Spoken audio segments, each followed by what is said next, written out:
హరి ఓం. జై శ్రీమనారాయణ. మీ హరగోపాల్. ఈరోజు మనం తెలుసుకోవాల్సిన విషయాల్లో స్త్రీలకు ముఖ్యంగా తెలుసుకోవాల్సిన ముఖ్యమైన విషయం ఉంటుంది. అదేంటంటే, పెద్దలు చెప్తుంటారు, అమ్మాయి వెంట్రుకలు ఎరబోసుకొని బయటపోవద్దు, భూత ప్రేత పిశాచాలు ఆవహిస్తాయి అని చెప్తుంటారు. ఇది 100% నిజం. ఈ కాలం పిల్లలు అది గ్రహించలేకపోతున్నారు. ఎక్కడైనా చూడండి, కాలేజీల్లో చూడండి, అమ్మాయిలు వెంట్రుకలు ఎరబోసుకొని అట్లా ముందుకు వేసుకొని అది ఒక స్టైల్గా ఉన్నారు. సరే, అది వాళ్ళ ఇష్టం, వాళ్ళ అభిప్రాయం, అది దానికి మనం ఏం చేయలేం. కానీ పెద్దల మాట 100% నిజమైన మాట అని తెలుసుకోవాలి. అది ఎందుకు అనే విషయాన్ని మీ ముందు ఉంచుతాను. ఈ కారణంగానే పూర్వము ఆడపిల్లలకు జడలు చక్కగా వేసి కొసలు జడగంటలు కట్టేవాళ్ళు. జడగంటలు లేకపోతే జడ కుచ్చులు అవి కట్టి వేలాడి తీసేవాళ్ళు. ఎందుకు? కొసలు భూమిని చూడరాదు, తల వెంట్రుకల యొక్క కొసలు భూమిని చూడరాదు.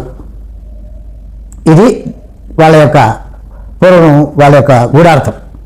జడలు వేసుకుంటే చాలా అందంగా ఉంటారు, ఒకటి కరెక్టే కాదన్నా. కానీ ఆ జడలు వేసుకున్నప్పుడు క్లిప్స్ పెట్టుకొని మీతో వదిలేస్తారు వెంట్రుకలు. సరే, అది ఒక రకంగా మళ్ళీ ఆలోచిద్దాం. మొత్తం మీద ఏంటంటే, పూర్వం ముందుగా జడలు వేసుకొని ఆ జడకు కింద జడ కుచ్చులో జడగంటలో కట్టేవాళ్ళు. రిబ్బన్లు కూడా కట్టేవాళ్ళు. అసలు రిబ్బన్లు అంటే ఏంటి అనేది అర్థం కాదు జనానికి. ఆ విధంగా ఉన్నటువంటి పరిస్థితిలో తెలుసుకోవాల్సిన విషయం ఏంటంటే, వెంట్రుక కొసలు భూమిని చూడరాదు, భూమిని తాకరాదు. ఇది శాస్త్రం. కానీ అది వాళ్ళ ఇష్ట ప్రకారం జరుగుతుంది. ఎందుకు అనే విషయాన్ని ఇప్పుడు నేను ఉంచుతున్నా. గతంలో అమృతం భాండాన్ని చిరికేటప్పుడు, అమృతాన్ని పంచేటప్పుడు దానవులు, రాక్షసులు ఎక్కువ మంది చనిపోయినారు. ఈ రాక్షసులకు మూలస్థ ఎవరు అని అంటే దితి, కశ్యప మహాముని యొక్క, కశ్యప ప్రజాపతి యొక్క భార్య అతిథి దితి. అతిథికి 12 మంది పిల్లలు. వాళ్ళు ద్వాదశ ఆదిత్యులు అని కూడా. అందులో సూర్యుడు ఉన్నాడు, తర్వాత సూర్యుడితో పాటు దేవేంద్రుడు ఉన్నాడు. ఇలా ద్వాదశ ఆదిత్యులు అతిథికి పుడితే దితికి పిల్లలు లేరు. ఈ కారణంగా ఆమె కశ్యప ప్రజాపతికి వేడుకోవడం, ఒకనొక సంధ్యా సమయంలో ఉగ్రవేళలో కశ్యప ప్రజాపతిని కలవడము, హిరణ్యాక్షుడు హిరణ్యకశిపుడు అనే 2 రాక్షసులకి జన్మనివ్వడము, వాళ్ళు మళ్ళా దేవేంద్రుడిపై, దేవతలపై తిరుగుబాటు చేయడము, ఇవన్నీ జరుగుతూ వచ్చాయి. అయితే దితికి ఒక ఇది ఉండేది.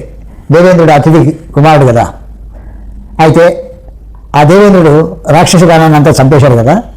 నా సంతతి అయినటువంటి రాక్షస గానాన్ని చంపేశాడు. కాబట్టి దేవేంద్రుని ఒకేసారి చంపగలిగే ఒక గొప్ప కుమారుని కనాలి అనే ఒక ఉద్దేశంతో కశ్యప ప్రజాపతిని వేడుకుంటుంది.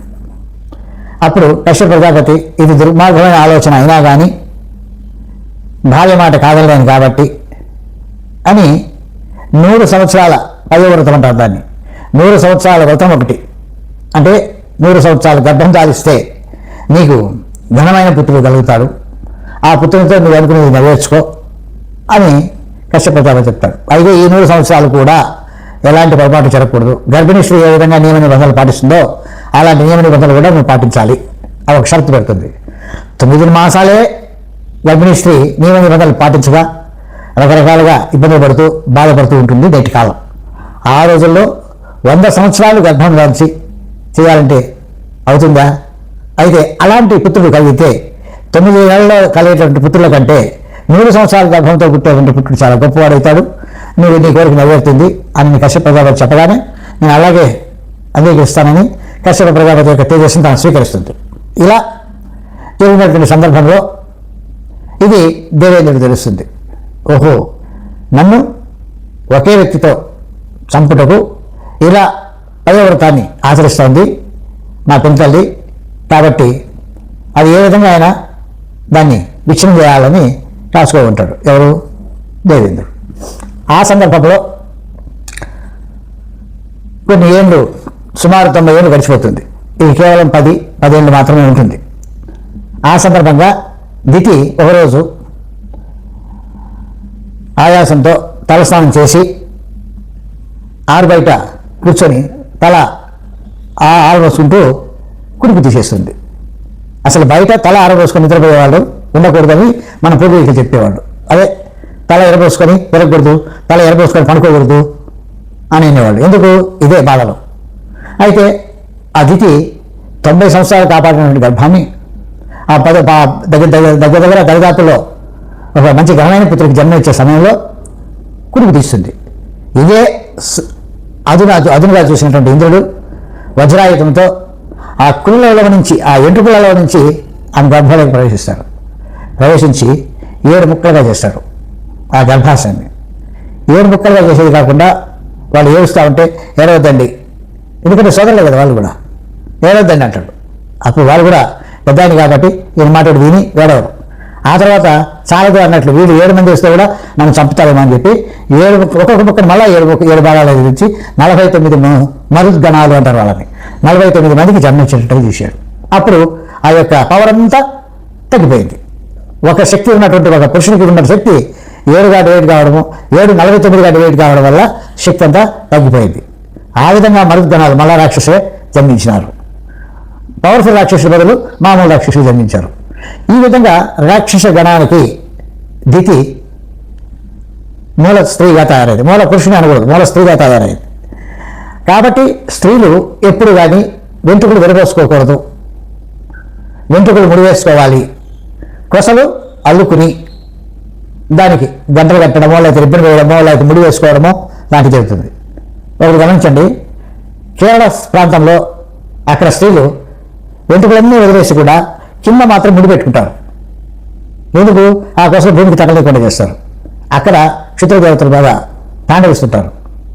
సరే, అలాంటి ఎలా జరిగింది అనే తర్వాత విషయం చెప్పుకుంటాం. ఈ క్షుద్రదేవతలు ఆ స్త్రీలకు ఆ విధంగా ఎందుకు అయింది అనేది తర్వాత ఆలోచిద్దాం. మొత్తం మీద స్త్రీ గణమంతా కూడా వెంట్రుకలు విరబోసుకోకుండా తల దువ్వుకొని జడ వేసుకొని ఆ కొసలు భూమిని చూడకుండా ఏర్పాటు చేసుకొని ఆజన్మాంతము సుఖంగా ఉండాలని, ఎలాంటి ఇబ్బందులు లేకుండా జీవించాలని కోరుకుంటున్నాను. హరి ఓం. జై శ్రీమన్నారాయణ.